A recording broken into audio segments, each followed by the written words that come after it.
Start ಮಾಡುವ sir. Srivatsa sir, ನಮಸ್ತೆ ನಮಸ್ತೆ ನಮಸ್ತೆ. ರೆಡಿ ಇದ್ರೆ ಶುರು ಮಾಡೋಣ. ಇಲ್ಲೇ ಇದ್ದಾರೆ, ರೆಡಿ ಇದ್ದಾರೆ. ಎಸ್ ಸರ್, ಸರಿ ಶುರು ಮಾಡ್ತಾರೆ.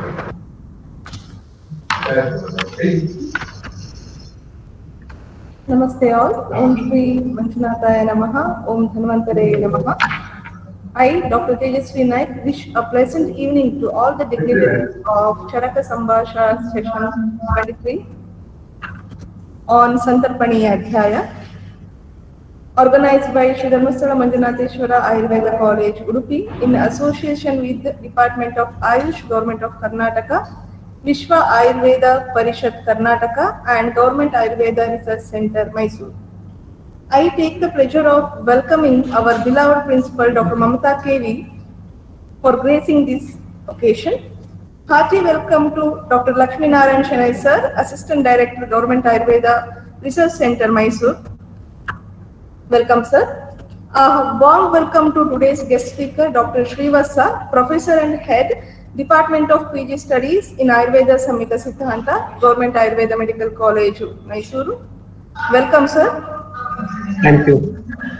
I also welcome Dr. Niranjan Rao, Dean of PG PhD Studies, Dr. Nagraj, Medical Student, SBM Ayurveda Hospital, Udupi, to this program. Hearty welcome to Dr. Kavya, Dr. Parth, Dr. Divya, Dr. Reshma, PG scholars of Government Ayurveda Medical College, Mysuru, who are presenting today's Parayana. I extend my warm welcome to Dr. Vijayendra Bhatt, Associate Professor, Department of Kai Chikitsa and Manasa Roga, who is also an organizing secretary of Charaka Sambhasha, and I welcome Dr. Nishant, Dr. Sadanand, Dr. Srinidhi Danya, Dr. Arhant, member of organizing committee of this event.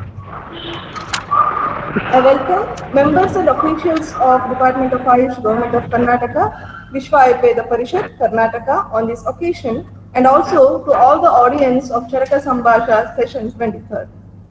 Before proceeding with the same, I would like to invite PG scholar Dr. Anju to invoke Almighty for its blessing.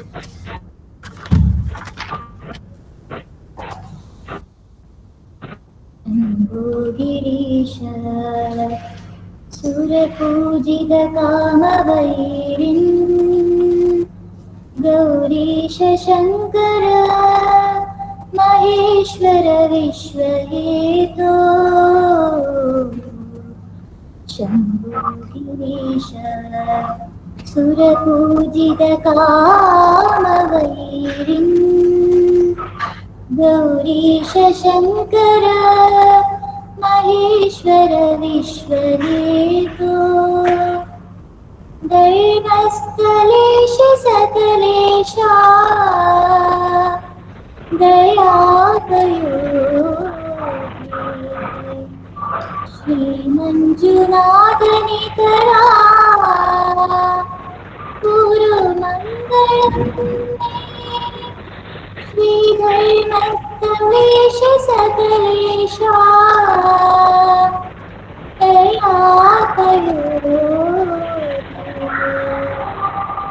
Shri Manjunathnikara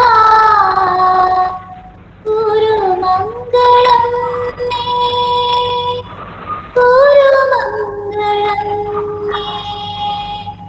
Guru Mangalam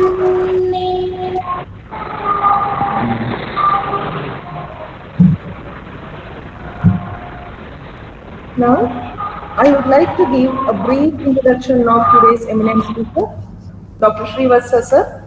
Sir has completed his BMS from Government Ayurveda Medical College, Mysuru in the year 1996 with first rank. Sir has completed his MD from IPGTRA Gujarat Ayurveda University, Jamnagar in 2000. Sir is double gold medalist and Rotary Pandit Ayurvedic Education Awardee. He completed PG Diploma in Yoga and Vidvat level in Carnatic music. Sir is practicing Yoga Chikitsa, Nada Chikitsa and Ayurveda Chikitsa. Sir has participated in various national and international seminars as a resource person. Sir has published and authored more than 9 books. Textbooks like Manasa Prakriti, Yoga Sadhana, Ayurveda Ellarigagi are some of his famous work. It's indeed a pleasure to have you, sir. Moving on, I invite the PG scholars Dr. Kavya, Dr. Parth, Dr. Divya, Dr. Reshma of Government Ayurveda Medical College, Mysuru for the Parayana. Over to you.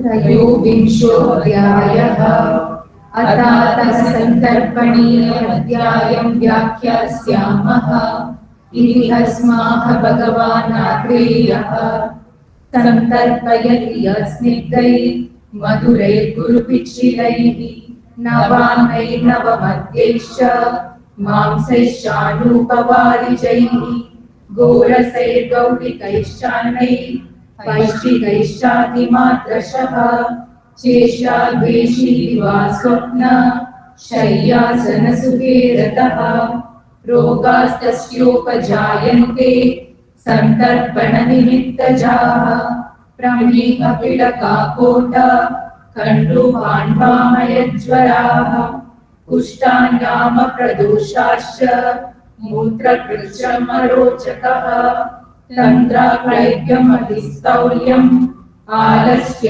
दुर्गात्रता इन्द्रियस्रोतसाम्लेपो बुद्धेर्मोहप्रमीलकः शोभाश्चैवं विराशान्ये शीघ्रमप्रतिकुर्वतः शस्तमुल्लेखनं तत्र विरेको रक्तमोक्षणम् व्यायामश्चोपवासश्च धूमाश्च स्वेदनानि च चक्षुर्दर्शाभयाप्राश प्रायो रूक्षान्नसेवनम् चूर्णप्रदेहाये चोक्ता कण्टुकोटविनाशनाः त्रिफलारद्वदं पाठां सप्तपर्णं सवत्सकम् मुस्तं समदनं बिम्बं जलेनोत्पतितं पिबेत् तेन मे आदयो यान्ति नाशमभ्यस्यतो ध्रुवम् मात्राकालप्रयुक्तेन सन्तर्पणसमुत्थिताः मुस्तमारद्वदपाठा त्रिफला देवदारुच श्वदं श्राकविडो निम्बो परिग्रेहं च वत्सकात् रसमेषां यथा दोषं प्रातं प्रातपिबन्नरः सन्तर्पणकृतैः सर्वैः व्याधिं संक्रमशते देवीश्चोद्वर्तनोद्दर्श स्नानयोगोपयोजितैः त्वद्दोषा प्रशमं यान्ति तथा स्नेहोपसंहितैः कुष्ठं गोमेदको हिङ्गु क्रौञ्चास्ति त्रिषणं वच विषकेलेष्वदंष्ट्राच कराग्वाचाश्मवेदकः तक्रेण अगतिभण्डेन बदराम्लरसेन वा मूत्रतुष्यं प्रमेहं च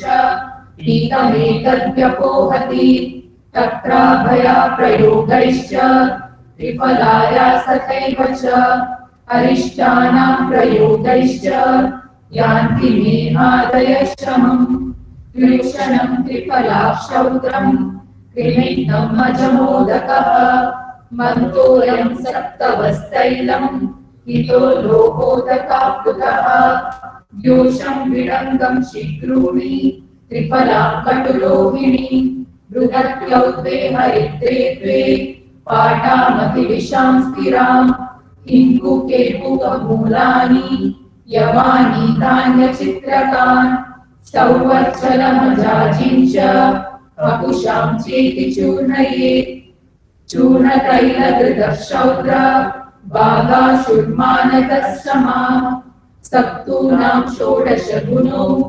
भागसन्तर्पणं पिबेत् त्रयोगादस्य शाम्यन्ति योगा सन्तर्पणोत्थिताः प्रमेहा मूलवाताश्च कुष्ठान्यर्षांसिकामलाः प्रिया पाण्ड्वामयश्चोको मूत्रकृच्छ्रमरोचकः हृद्रोगो राजयक्ष्मा च कासश्वासो गलद्ग्रहः कृमयो ग्रहणी दोषा श्वैत्रं स्थौल्यमतीव च नराणां दीप्यते चाग्नि स्मृतिर्बुद्धिश्च वर्तते व्यायाममित्युज्जयनाशी यवगोधूमभोजनः सन्तर्पणकृते दोषै स्थौल्यं भुक्त्वा विमुच्यते उक्तं सन्तर्पणोत्थानम् अपतर्पणमौषधम्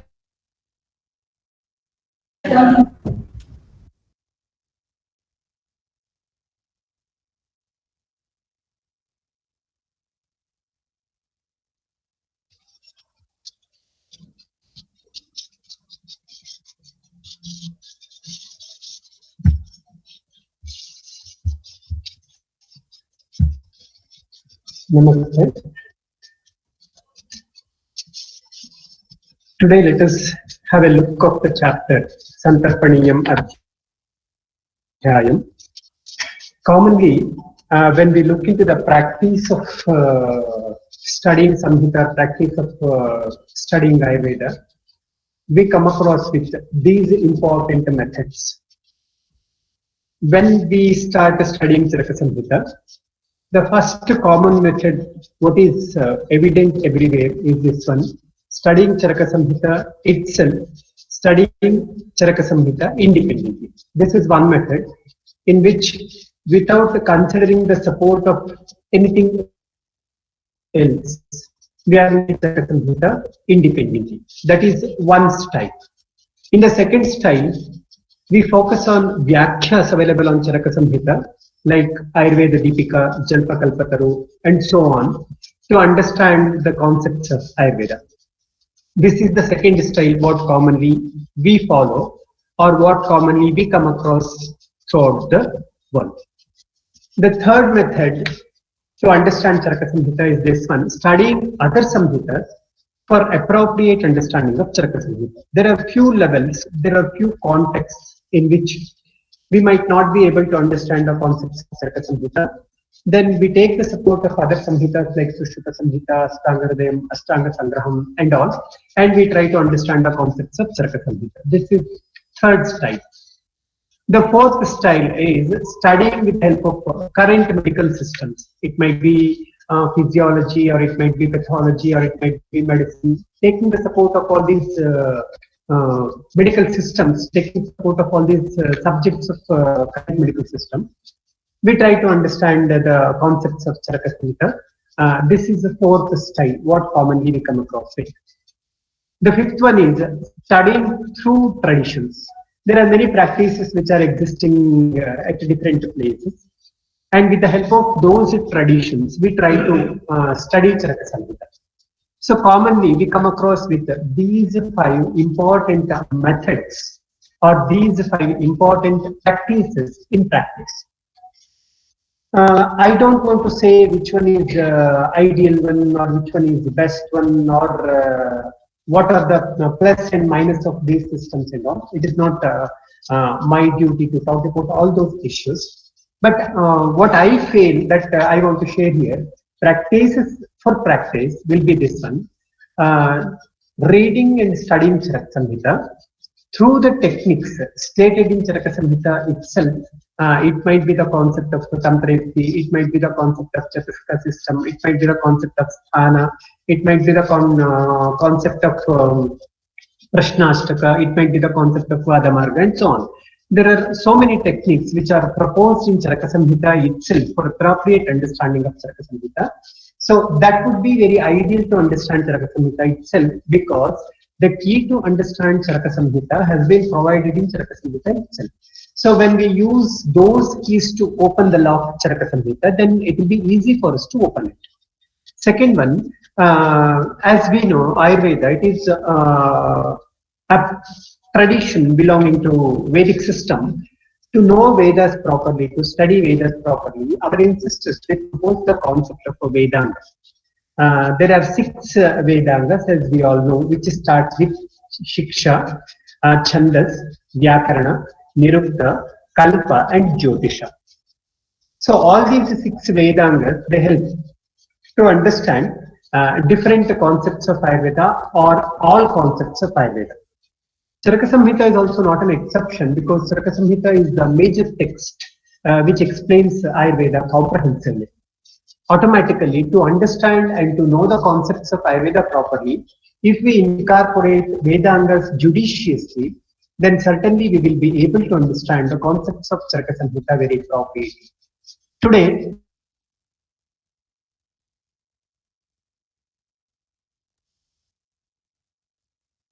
contents of Santapaniyam Adhyayam.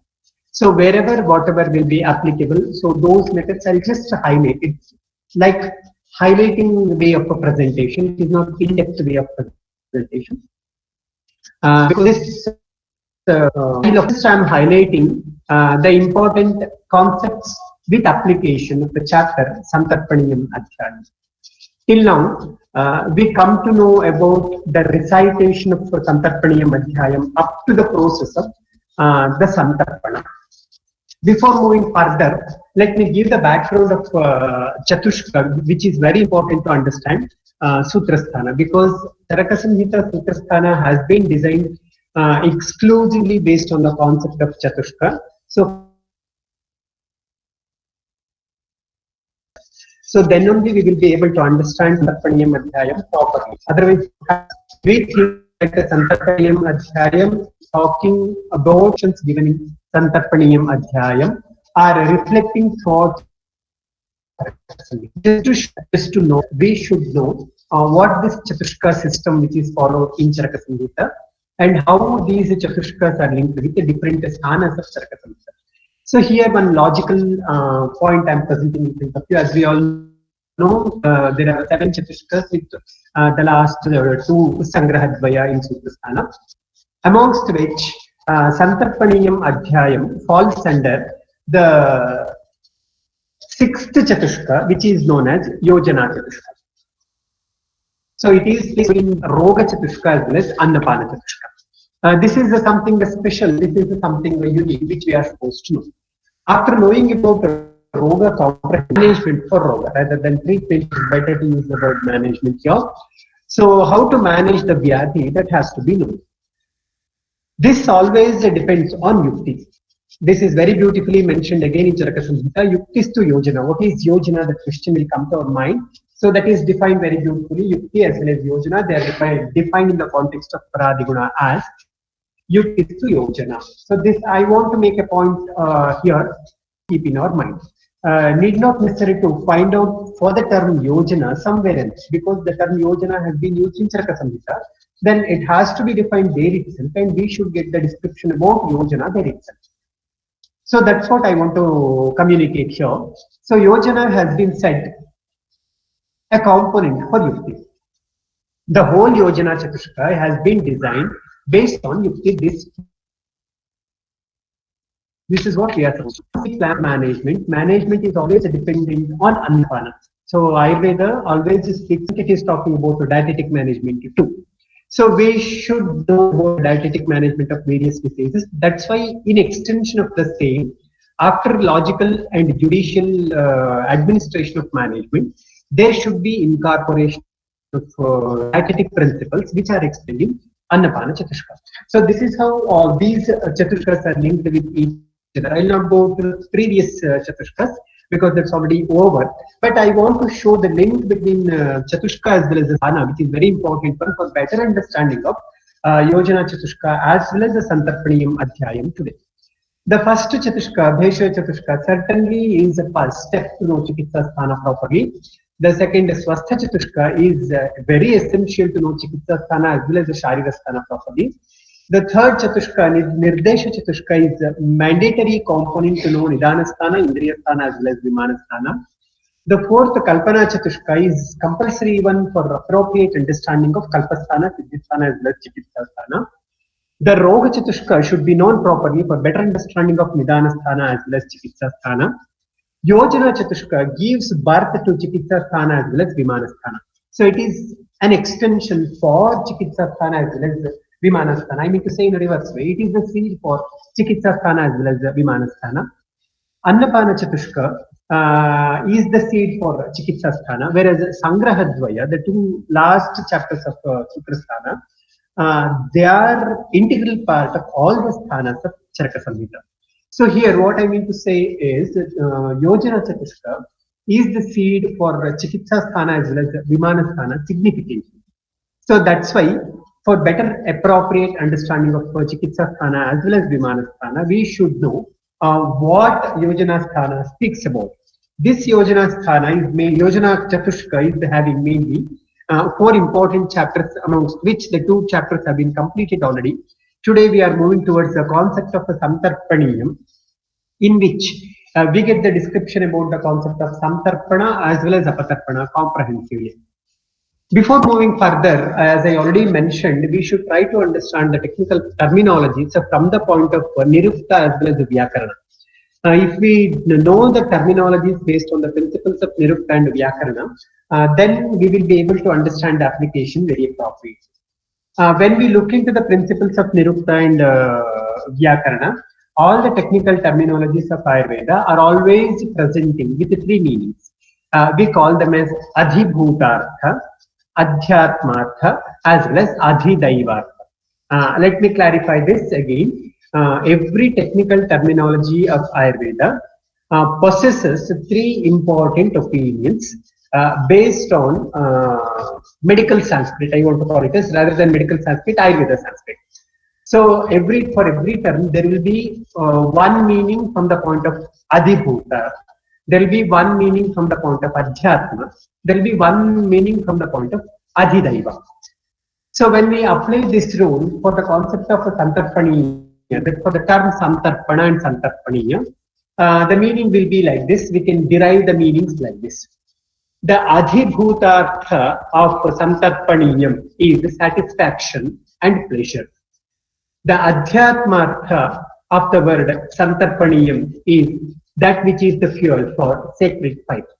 The Adhidaivartha of the word Santarpaniyam is one of the 5 yajnas. We know the 5 forms of yajna. I'm not going to explain that now because this is not the context to explain that one. But Adhidaivartha of Santarpaniyam is nothing but one of the 5 yajnas. So when we consider all these 3 meanings, then we will understand the concept of the Santarpaniyam as a whole. It's a process which provides a satisfaction as well as pleasure.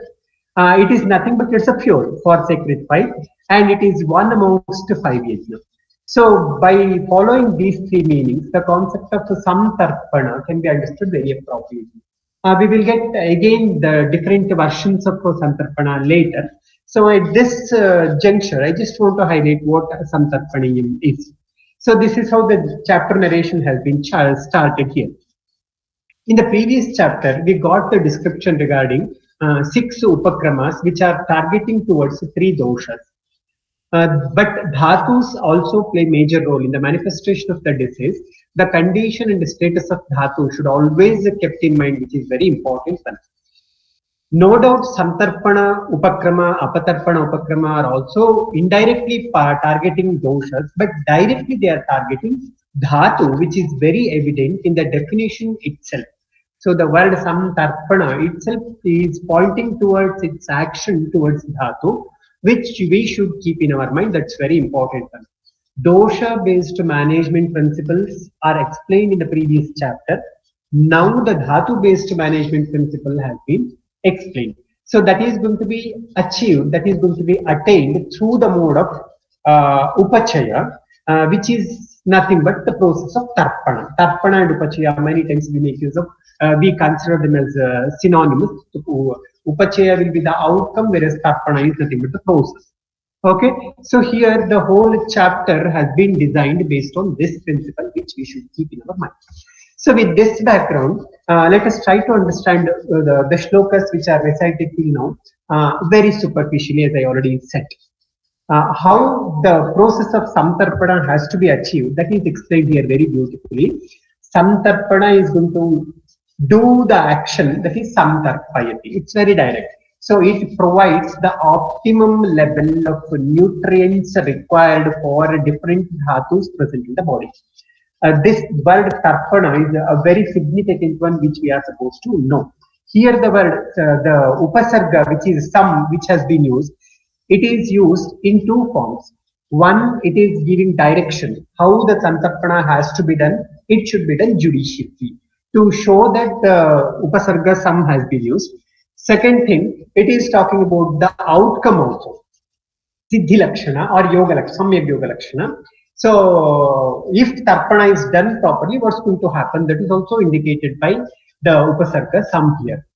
The concepts here are explained based on Guna Siddhanta and Karma Siddhanta, which is very important one. So, to attain and to achieve the Santarpana Karma, we are supposed to use the Dravya which are possessing Snigdha, Guru, Pichila Guna and Madhura Rasa. So this direction should be kept in mind, and whatever the aharas which were available during that period are mentioned here. And in the present day lifestyle, whatever the aharas we are using, those aharas should be judiciously assessed based on these gunas. Okay, so this is what the direction the Charaka Samhita has been provided, which we are supposed to keep in our mind. After that one, we are having the description about the nidanas which are going to cause samtarpana janya vyadhis very significantly here. And if we want to achieve samtarpana, these should be used judiciously. That's what communicated here. That point we should keep in our mind. Not only ahara, vihara is also playing major role here, which we are supposed to consider. Many times the concept of nourishment is going to be understood only from the point of undernourishment, but actually it is not like so. Nourishment has to be considered with malnourishment, in which we have the concept of over as well as undernourishment, which is projected very appropriately in the context of Samtarpaniyam Adhyayam under the heading of Samtarpana as well as Apatarpana. This point should be kept in mind. The one more important point I want to highlight here is the shloka number 4, in which one point has been mentioned, which is pointing towards the contribution of nidanas for the manifestation of vyadhi. If these aharas are consumed for a while, then they are not going to cause any vyadhi. Ati matrashaha is very important here. When these nidanas are consumed in excess, then they are going to cause the vyadhi. So atimatra is very important here, which has to be kept in mind. That is deciding the pathogenic role of Samtarpana here. Okay, so after that we get the list of various diseases which are getting manifested if Samtarpana. So these are all self-explanatory. I'm not going to explain them in detail. After that, a few points to be known here, which are very important. One, for the purpose of practice, when we look into the dravyas mentioned for the management of Samtarpana Janya Vikara, they are something interesting. I will explain the management principles later with an example, with a case that comes later. So I will not explain those points in detail now. But here in the line of treatment in shloka number 9, one point is very important one, that is Rukshanna Sevanam. For all, the line of treatment for Santarpana of the Vikara is Rukshanna Sevana, or in consumption of Ruksha Upakram. So here, it is pointing towards the Lekhaniya Gana, which has been mentioned in Sutastana 4th chapter. So that should be kept in mind, and we look into the dravyas mentioned here, or when we look into the ausadas mentioned here, almost all the dravyas, they are either falling under Lekhaniya Gana or they are falling under Triptigna Gana. This is something interesting what we are supposed to keep in mind. So this is how the 4th chapter, that is the Shadvirechana Shatashvatiyam, is related with the Santarpaniyam Adhyayam, in which the dravyas of Shadvirechana Shatashvatiya are utilized not only as Aushadha, even as Pathya, that we will talk about later. So here, the important point to be remembered is Ruksha, the guna which should be considered while managing Santarpana Janya Vikaras is Ruksha guna. So this point should be kept in mind, which is very important one, along with the management principles like Ullekhana, Vireka, Rakta Mokshana, and so on.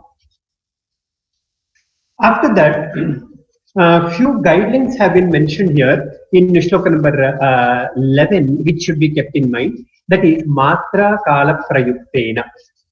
Many times we use Ayurveda principles without considering some principles mentioned in the text. So here are the guidelines which should be considered always. The concept of matra in relation with aushadha and in relation with ahara should be considered, which is very important one. And the word kala is talking about the onset of vyadhi and also the contribution of kala in the management of the disease. Both should be considered, which is very important one. So consideration of matra as well as the kala in the management of santarpanotha vikara is a very important one, which should be kept in mind. But most interesting point is everywhere upasargas are used in this particular chapter significantly. For example, in shloka number 13, sampramuchyate, it is very significantly used. When we move back, there also every point has been explained with some specification which we are supposed to keep in our mind. That is communicating the judicious administration of management, which is very important one. As I already said, consideration of dhatu is the prime component while managing santarpana as well as apatarpana janya vikaras. It doesn't mean that doshas are neglected. The tridoshas are contributing indirectly even for the manifestation of santarpana as well as apatarpana vikaras. So yatha dosham word has been mentioned here. Consideration of dosha is also very important one while managing santarpanotha as well as apatarpanotha vikaras. Previously, while talking about Nidana, I specified that not only Ahara, Viharas are also contributing much for the manifestation of Santarpanotha Vikaras. When there is contribution of Vihara, automatically there should be contribution of Vaiparimarjana Chikitsa too for the management of Santarpanotha Vikara. So that has been mentioned here very specifically, like Udvartana, Udgharshana, Snana, and so on. So again, this is graded administration of management which has to be followed in the context of santarpana janya vikara. So where udvartana has to be given, where udgharshana has to be given, where snana has to be given, that has to be decided depending on the quantum of dhatu vitiated, depending on the quantum of santarpana which is done injudiciously. So based on that, it has to be done. I mean to say, when there is excessive production of abnormal dhatu, then we should go for udgharshana. When there is moderate production, then we should go for udvartana. When the vyadhi is of mild form, then we should go for snana. It is like graded administration, which we are supposed to keep in our mind, and that is a very important point to be kept, which is the point of consideration. When we look into the drugs mentioned in the management of santarpana janya vikaras, one interesting drug is there. I'm going to talk about that next. Okay, in the next part, which is some all other drugs we will understand. As I already said, they are falling either under Triptigna or Rekhaniyagana. Almost all of them they are having Laghu Ruksha Guna, Usnavirya, and so on. Katurasa, Katutiktarasa, Katuvipaka, like that. But Shwadamstra, Gokshura has been mentioned as one of the ingredients in so many mantha kalpanas mentioned in the management of santarpana janya vikaras. This is something interesting one which we are supposed to keep in our mind. Say in shloka number 15 also, Shwadamstra has been mentioned, which is something interesting one. So similarly, it comes in another context. Let me tell it later. It comes later. I will talk about that later. And one more point here we are supposed to remember is Vidanga. Vidanga and Haridra. These two drugs are also repeatedly mentioned, which we are supposed to keep in our mind. And Vidanga, we know it is the best Lekhana Dravya also. Keeping that point in mind, it might have been included and it is present in different contexts. Krimigna has been mentioned here. Vidanga has been mentioned here. So it is as a part of various Aushadha yogas as well as Pathya Kalpanas mentioned in the management of Santarpana janya vikaras. And Sattu is the most important Kritarna Varga which has been mentioned in the management of both Santarpana janya vikara as well as Apatarpana janya vikara. So this is something interesting which should be kept in our mind. So we will talk about the relevance and importance of Saktu is the common one which is mentioned in the management of both Santarpanajanya Vikara as well as Apatarpanajanya Vikara. Of course, along with the Saktu, we have the description of various other dravyas that comes later. But it is an eye-catching point what we are supposed to keep in our mind while we are planning for the management of Santarpanajanya as well as Apatarpanajanya Vikara. These are the few interesting points up to this level I want to highlight with you. So after the completion of remaining shlokas, we will move on to the other interesting points related with both Santarpana as well as Apatarpana. Over to you for shloka recitation.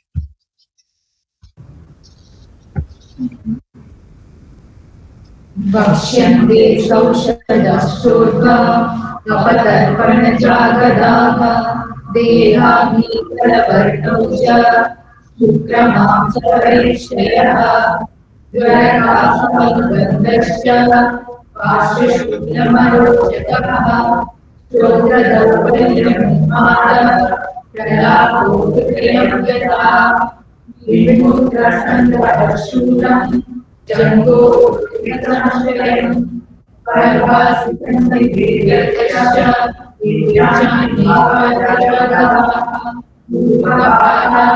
सर्वे गायन्ति तेषां सन्तर्पणं तस्मै पुनराख्यातमौषधम् यत्तदात्वे समर्थं स्यात् अभ्यासेवावतिष्ठते सद्यक्षीणोऽपि सद्यो वै तर्पणेनोपशीयते नर्ते सन्तर्पणाभ्यासा शिरक्षीणस्तु पुष्यति देहाग्निरोचवेशश्च मात्रा कालानुवर्तिना कार्यमत्परमाणेन देशजं चिरदुर्बले पिता मांसरथास्तस्मै पयांसि प्रकृतानि च स्नानानि कर्तयोग्यङ्गा तर्पणा सर्पणाश्रये ज्वरकाशप्रसक्तानां विषाणां मूत्रकृच्छ्रिणां दुष्यनामुपवासनां पश्यन्ते तर्पणानिता परिचर्या विपरीतैः प्रशस्यते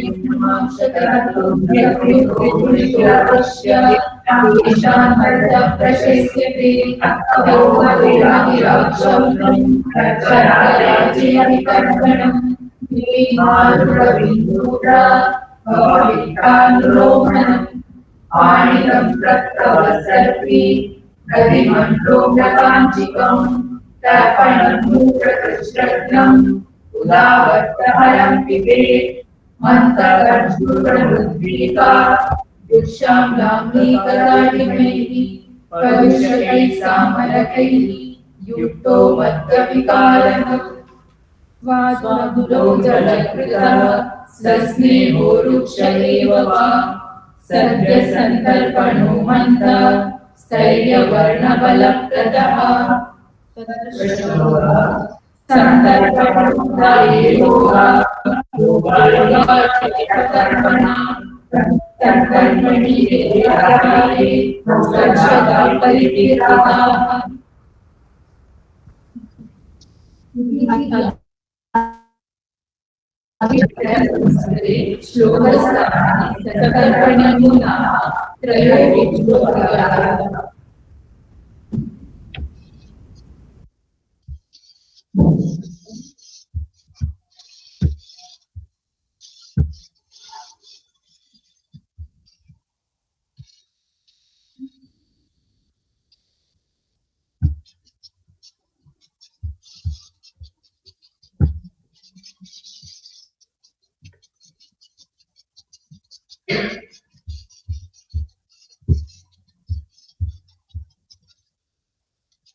Well,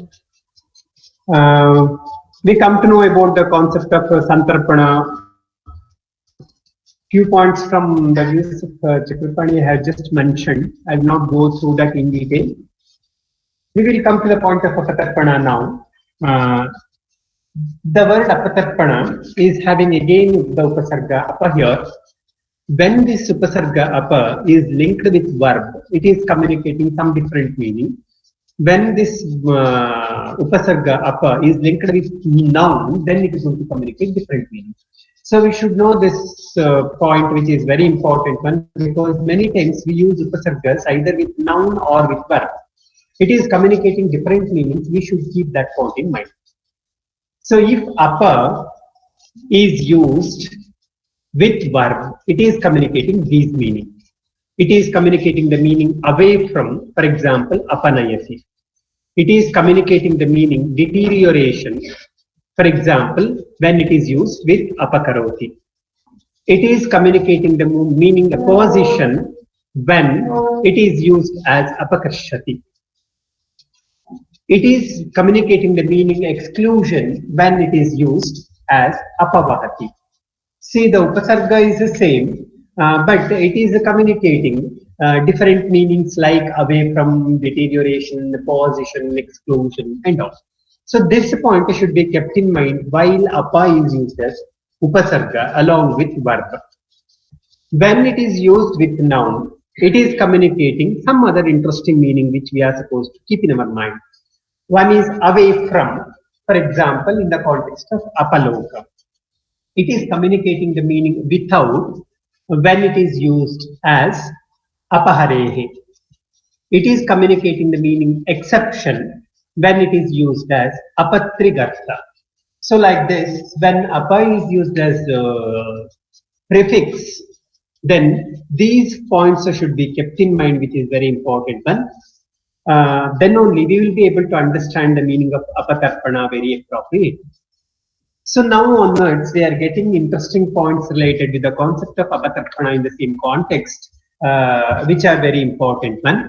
So here, 3 points are very highlighting one. They are Deha, Agni, Bala, Varna, Oja. Ojakshayaha. They're all because of apatarpana. So if apatarpana is done in excess, then it's going to cause all these conditions. So we should keep these issues in mind, which is very important one. So then is vyadhis which are going to manifest because of apatarpana are explained previously. After that, while explaining the management, we get 2 interesting terminologies here which we should keep in our mind. Here, samtarpana should be done as the management principle, which has to be achieved with 2 methods. One is tadatva, another one is abhyasa. So here, the concept of sabdya santarpana and concept of abhyasa santarpana has been explained. For the management of apatarpana, santarpana has been mentioned here. This santarpana has to be achieved through 2 modes. One, it is called as a tadatve. It is nothing but sabdya tarpana. Another one is abhyase, which is considered as abhyasa tarpana. So when there is quick manifestation, then we should go for sabdya tarpana. When it is having chronic manifestation, then we should go for abhyasa tarpana. That has been mentioned here as sadda tadatve is indicated in saddikshina, abhyasa is indicated in chirakshina, like that. So this point is having something interesting issue which we will talk later. I will tell how these modes of samtarpana as well as apatarpana are graded. Here we get the description saddikshine sadyo vai tarpanena upachiyate. So when the person is having saddikshinatva, then we should go for this. But while advising samtarpana upakrama, what point has to be considered? It is mentioned very significantly here because it's very important from the point of management. Deha, Agni, Do, Santarpana, Janya Vikaras, for the management, only Matra and Kala are mentioned. Whereas for the management of Apatarpana Janya Vikaras, Deha, Agni, Dosha, Vaishajya, along with Matra and Kala should be considered. So this point is very important here. So when we are administering samtarpana as management, then we should assess Deha, we should assess Agni, we should assess Dosha, we should assess Vaishajya along with Matra and Kala, and that has to be administered. So it is not the quick administration which has to be followed. It is examination-based administration which has to be followed here. Along with Ahara, again, various management modes have been explained in the form of Snana, Basti, and all. The interesting point again I want to highlight here is Snana is mentioned even for Tantarpanajanya Vikaras. Snana has been mentioned even for Apatarpanajanya Vikara. As I already mentioned previously, Saktu has been mentioned even for Tantarpanajanya Vikara. Saktu has been mentioned even for Apatarpanajanya Vikara. Similarly, the Snana has been mentioned, which is very interesting point to be kept in mind. After that, we get that this management principles based on certain conditions, based on certain diseases in common way. I will not explain each and every point one by one here. I will just highlight the point as I already said. Like for example, Charaka Prasaktanam, Krishanam, Mutrakuchinam. So here what has to be done? So like that for certain set. Hibet Maruta Vinmutra Kapakitanalomanam. So they have explained certain Pathyakalpanas for certain purposes, which is a very important point to be noted. Comprehensively, that has not been mentioned. Conditionally, that has been mentioned, which we are supposed to keep in our mind. After that, we have various forms of management. The most interesting point here is, which is mentioned in Shloka number 38, the mantha, which is prepared out of Kharjura, Mritvika, Vrikshamla, Amlika, Dadimanda. So here, these dravyas are from Hridya Mahakashaya, which is something interesting, which is again indicated in Madhya Vikarana. So this is some unique orientation, unique point what we are supposed to keep in our mind while we are talking about this one. So as I already said, the concept of Sabdya Santarpana as well as Abhyasa Santarpana has been explored here very judiciously. The point for consideration here is Sasneho Ruksha Evava. So while explaining Sadhya Santarpana, for the purpose of Sadhya Santarpana, the yoga which has been mentioned here is Sasneho Ruksha Evava. Snigdha as well as Ruksha, they are the one which are having much affinity towards Tarpana Dravyas or much affinity towards the Karma Tarpana. That's why judicious administration of Snigdha and Ruksha is always very important to maintain appropriate Tarpana. That's why Snigdha Ruksha has been projected repeatedly in a distinct way throughout, which we are supposed to know. Yeah, this is what graphical representation I feel when we look into the chapter of Santarpaniyam Adhyayam. So we have the description of Santarpana. Actually, Tarpana comes first. Then comes the Santarpana. It has been replaced here with a purpose because we have Sadhya Santarpana as well as Chira Santarpana. That's why I kept the Tarpana later. So we can graphically present the Santarpana as well as Apatarpana. We can say that it's a scale which starts with the Santarpana. It's the scale which ends with Apatarpana. So we have Sadhya Tarpana, then we have Chira Tarpana, then we have Sadhya Santarpana, then we have Chira Santarpana, then we have Sadhya Apatarpana, then we have Chira Apatarpana, and at the end we have Atarpana. So this is how we are supposed to grade the management, which is very important one. So this is from the point of a practice which we should keep in our mind. So it starts from Sadhya and it ends at Atarpana. So we have this description earlier in the Landhana Brahmaniyam Adhyayam, Guru Cha Atarpanam. So that has been discussed already, so I'm not going to explain that point here. But this is the graphical representation of the concept of a Santarpana as well as Apatarpana, what we are supposed to know. Let me repeat this again for better clarification. So this scale starts with Tarpana. It ends with Atarpana. So in between we have Santarpana, Sadhya and Chira, Apatarpana, Sadhya and Chira. At the end we have Atarpana. So this is the graphical way of administration of management which we are supposed to follow in various conditions. Santarpana as well as Apatarpana are going to be incorporated as a part of the management of various diseases and also as a major part of management of various diseases. How to understand this? Let us have an example here so that we can understand the condition. Here I am highlighting the upakrama based on santarpana in center in the management of two conditions. In one condition, it is apatarpana which is incorporated. In another condition, which is samtarpana which is incorporated. So here the kalpa, pathya kalpa, which I have administered the patient is this one. Trushanam tripalakshaudram, krimignam ajamodakah, mantho ayam saktavah tailam, kito lohodakapluta.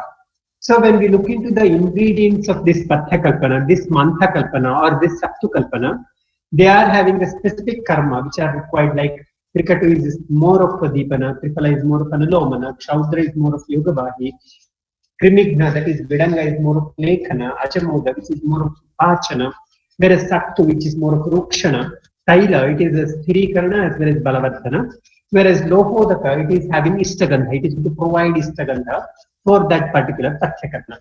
I mean to say, it is going to enhance the palatability of that particular formulation. Let me present a case that is Nidarshanam 1. It is not Nirvachanam, it is Nidarshanam. One among the Tantra Yuktis. Name of the patient A, aged 35 years. The patient was a female who was belonging to IT profession, and she was presenting with a complaint of Thaurya.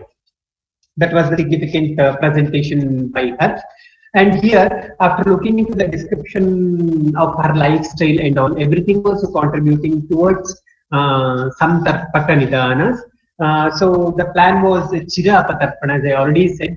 She attained Vyadhi progressively, and it was in a chronic stage. So the ideal way of achieving apatarpana here will be chirapatarpana.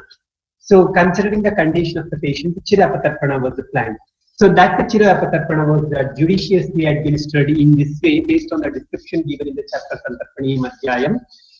With Virechana, the first course of management administered was Virechana, classical method of which has been followed. Along with that one, Udgharshana was administered here. Previously, while I was talking about the graded administration of Apatarpaka Upakrama, I told where all we have to go for Udgharshana, where to administer Udvartana, where to administer Snana. So in this condition, Udgharshana was required because of the condition, as I already mentioned. The patient was in need of Chira Apatarpana. For that purpose, Udgharshana was administered here, along with appropriate method of Vyayama and Snana. As it has been mentioned that the Kshaudra as well as Abhaya Prayoga in Santarpana Janya Vikaras here itself, the same yoga was given along with the Trushanadi Mantha as Pathya. Trushanadi Mantha was very ideal considering the condition of the patient. So that's why it was administered in this case, through which Dhatu Samya Lakshana was attained very appropriately. Moving on to another example of Samtarpaka Kalpanam, which has been explained. Swadu Ramlo Jalakataha Sasneho Ruksha Evacha Sabdyaha Santarpano Manthaha Stairya Varna Balapradaha, which has been explained in Shloka number 39, was administered in another case. It is Nidarshanam, another one. So the name of the patient was B, who was having the age of 30 years. This male patient was male. Again, the occupation was IT. I'm highlighting IT profession here. I have taken the example of IT profession here because the people belonging to IT profession, they are contributing much. They are falling under this category significantly. So if you look into them, many times we get these examples, and the management, if it is followed based on the principles of Santarpani Madhyayam, provides better efficacy. That's why that point I am bringing into notice here. Patient was presented with Daudbalya. So here it was decided that Sadhya Santarpana was required for the patient, again based on the condition. So that was planned based on the same. Here Kshirakhrita Prayoga along with Nityabhyasaniya Ahara has been advised. And Abhyanga as well as the Snana was regularly advised to the patient, which was required along with Tarpana Yoga, which has been mentioned earlier, through which the patient could get Dhatu Samya Lakshanas progressively. So there are a few reflections of Tarpana as well as Apatarpana, Chikitsa Sthana and various other sthanas of Charaka Samhita. which we are supposed to realize for better understanding of the application of Samtarpana as well as Apatarpana. Few references I'm highlighting now, which will be very important from the point of understanding other Mahachatushpada Adhyaya. We get the abstract mentioning of Samtarpana as well as Apatarpana, wherein the significant contribution of Samtarpana and Apatarpana as Chikitsa Sutra has been highlighted. Adhyayam there, we have the description about both Samtarpana as well as Apatarpana. Because we know both Samtarpana as well as Apatarpana contribute in the manifestation of the Staulya as well as the Karshya as Nidana, and also Samtarpana as well as Apatarpana, they are contributing in the management of Staulya and Karshya also as Chikitsa. So Samtarpana as well as Apatarpana, they are is mentioned in the context of Astavanimiti Adhyaya. So this is how we are supposed to look into that particular chapter. So after that, no. The interesting point here is in the context of Anupana Vidhi Adhyaya, we have the description about the Samtarpana Yogas, that is Kritana Yoga, Kritana Varga. There we have the description of Samtarpana Yogas, which we are supposed to know. After that, while summarizing the concepts of Sutrasthana, that is in Dashapranayatanyam Adhyayam, while explaining the Pranabhisara Vaidya as well as Rogaabhisara Vaidya, the Vaidya who is considered as Pranabhisara should follow, should know the concept of Samtarpana as well as Apatarpana properly. Coming to the next two interest. So the management of Raktapitta in Charaka Samhita is something different and is something unique, what we are supposed to know. We have the description of Samtarpanajanya Raktapitta as well as Apatarpanajanya Raktapitta, and separate management principles for Samtarpanajanya Raktapitta as well as Apatarpanajanya Raktapitta has been provided. So this is justifiable by looking into the description of Samtarpana as Nidana in the context of Raktapitta. So in the context of Raktapitta Nidanam, which is the second chapter of Nidanasthana, we have the description of Samtarpana, which is something interesting what we are supposed to know. Similarly, both Samtarpana as well as Apatarpana, they are contributing much in the context of Kushta. That's why in the context of Kushta Nidanam, we have the description of Samtarpana as well as Apatarpana. If Samtarpana and Apatarpana are not used judiciously, then that is going to cause Kushta. This point is very important from what we are supposed to keep in our mind. If that is the reason why I mentioned earlier the word Upasarga Sam is not only talking about the outcome, it is talking about the instruction or direction what we are supposed to keep in our mind. This is evident in the context of Kushtanidana. Say there it has been mentioned very specifically that if Samtarpana and Apatarpana are not judiciously administered, then they are going to cause for the manifestation of Kushta, which we are supposed to keep in our mind. Again, in the context of Janapadodvamsa Vikaras, while talking about the management principles, general management principles, we have the description of Samtarpana as well as Apatarpana Vikara, Apatarpana Upakramas. So they should be administered judiciously. At that context also, we should keep this point in mind, which is something interesting. In the context of Vimanasthana 8th chapter, we have the description of Samtarpana as well as Apatarpana in the context of Vadamarga while justifying Arthapati. So this is only contextual example which has been utilized what we are supposed to keep in our mind. After that, in Indriyasthana also, for appropriate evaluation of patient, the concept of the Samtarpana should be considered.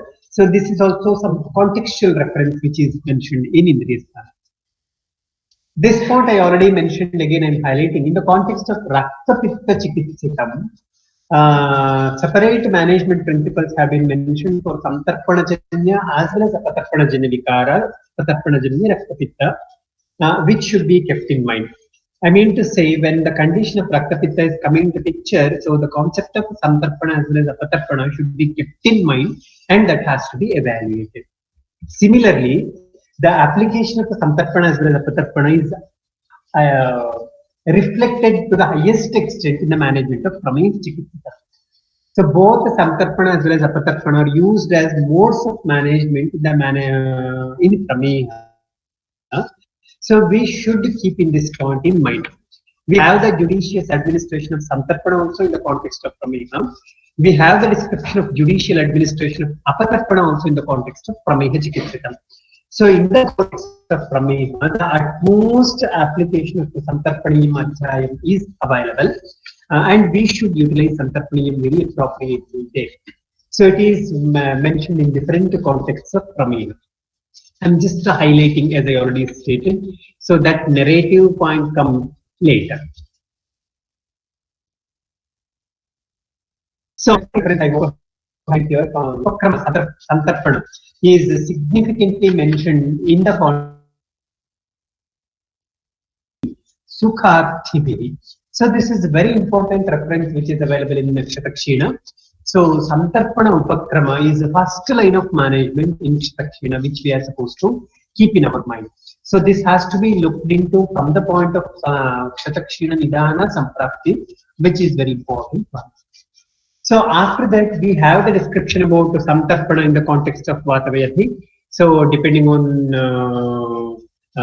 degenerative as well as obstructive pathologies, depending on Margavarana as well as Dhatukshaya. So whenever, whenever some tarpana is required, so there it has to be judiciously utilized. So it is mentioned in Vatavayati Chikitsitam also. Contextually, it is mentioned even in the management of Yunivapa Chikitsitam also. In two contexts, it has been mentioned. So depending on the condition, it has to be used in the management of Yunivapa Chikitsitam. So this is how the principles of Samtarpana as well as Apatarpana, they are projected differently in different manner, in unique manner, in various contexts of Chikitsasthana.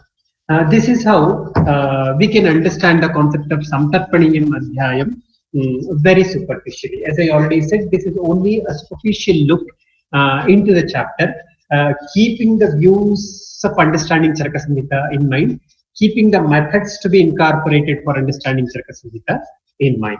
With this, let me conclude. Thank you.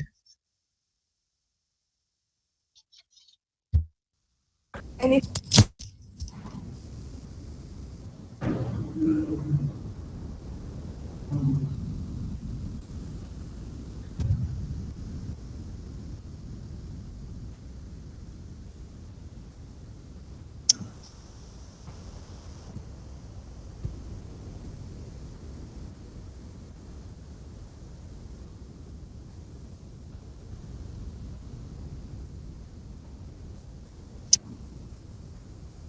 moving towards the end program, a heartfelt Karnataka and Government Ayurveda Research Center today President. I take the opportunity to very much, ma'am. Thanks to Lakshminarayan Shanai sir, Director, Ayurveda Research Center, Mysuru, for the opportunity, sir. My heartfelt thanks to the guest speaker of today's session, Dr. Shreevathsa. Thank you for the enlightening thoughts, sir. Thank you very much. Thank you. Studies, Dr. Nagaraj, Medical Student, SDMCA Udupi. I also thank PD Scholar of GMC Mysuru, beautifully recited today all the organizing members, along with the officials of Department of Ayush, Government of Karnataka, Ayurveda Parishad, Karnataka, Charaka, Sambhasha session. Thank you, one and all.